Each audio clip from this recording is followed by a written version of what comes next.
అదంతా నా బాధ అంతా. బయట మా అక్క వాళ్ళు తింటున్నారు, తిని అల్లరి చేస్తున్నారు, కళ్ళం పెట్టుకోవాలి. కోపం వచ్చి దానికి వస్తుంది. చైత్రా ఓమైంది?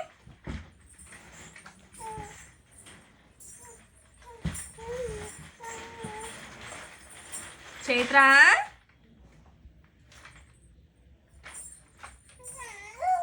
కోపం వస్తుంది దానికి. ఇక్కడ రూమ్లో ఆపేస్తున్నాను.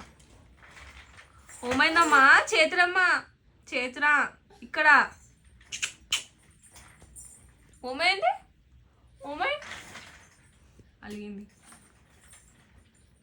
చైత్రా, చైత్రా